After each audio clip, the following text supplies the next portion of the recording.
Bienvenue dans Les Influentes, le podcast qui célèbre les femmes audacieuses qui redéfinissent les métiers traditionnellement masculins.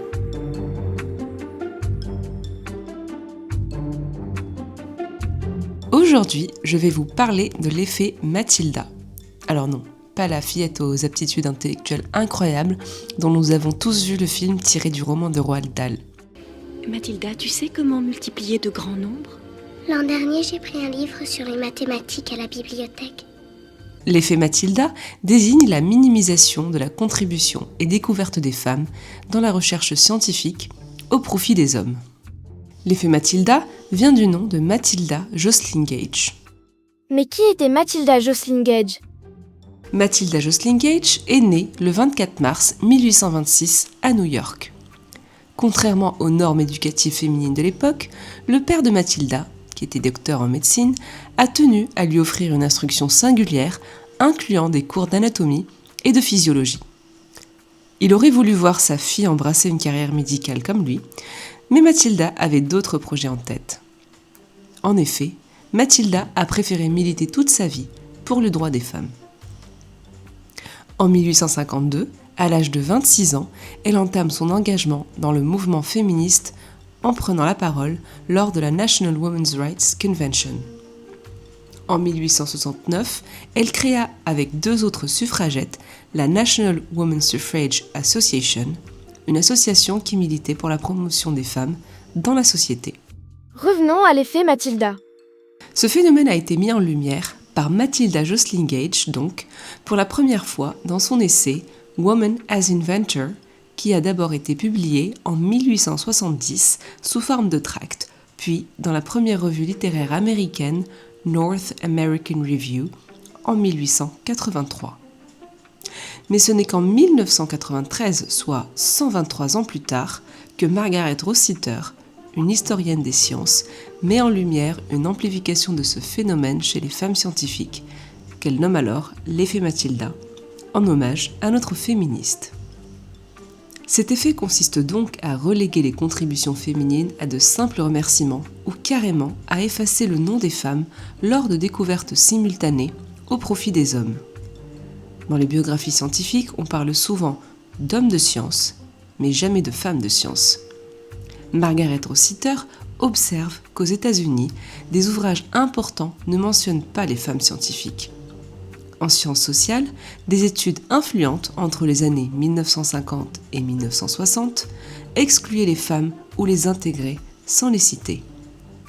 Même lorsque leur participation est reconnue, les médias tendent à privilégier les noms masculins. Au XXIe siècle, on recense de nombreux cas d'effet Mathilda. On peut citer par exemple Frida Robbins, une pathologiste américaine qui travailla avec George Whipple sur l'utilisation thérapeutique du foie dans certains cas d'anémie. Le prix Nobel n'a été décerné qu'à Whipple. Aujourd'hui, on parle même de la maladie de Whipple et personne ne se souvient du nom de Frida Robbins dans le milieu médical. Parmi ces femmes, nous avons également Mary Whiton Clackins, psychologue américaine, Alice Ball, chimiste à l'université d'Hawaï, Marietta Blow ou Liz Meitner, toutes deux physiciennes autrichiennes, Rosalind Franklin, physico-chimiste britannique, même Mileva Einstein, la femme d'Albert Einstein lui-même, en fait partie. Bon, je m'arrête là, la liste est encore très longue. Malheureusement, l'effet Mathilda est toujours d'actualité. Il est le résultat de plusieurs facteurs sociaux, stéréotypes sexistes, culturels, sous-représentation féminine, institutionnelle, discrimination et manque de soutien, et enfin individuel, biais conscients et inconscients.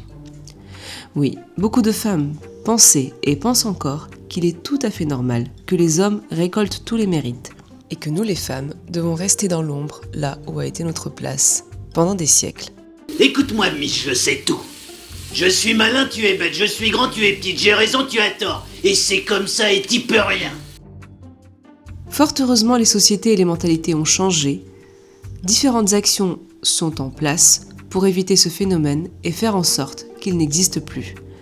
Par exemple, la sensibilisation aux stéréotypes de genre et une promotion active de l'égalité des sexes au sein des disciplines scientifiques, ou encore la mise en place des mesures favorisant la diversité et l'inclusion dans les milieux scientifiques, à l'instar de programmes de mentorat et de dispositifs de financement spécifiquement dédiés aux femmes scientifiques.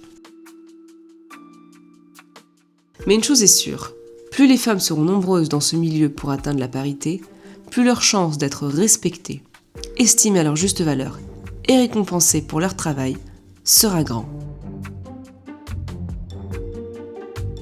C'est la fin de ce numéro spécial des Influentes. Merci de m'avoir écouté. J'espère que vous avez apprécié le contenu. N'hésitez pas à me faire vos retours en commentaire sur la page Instagram et YouTube des Influentes. Quant à moi, je vous souhaite une très belle journée, prenez soin de vous et à bientôt sur le podcast des Influentes.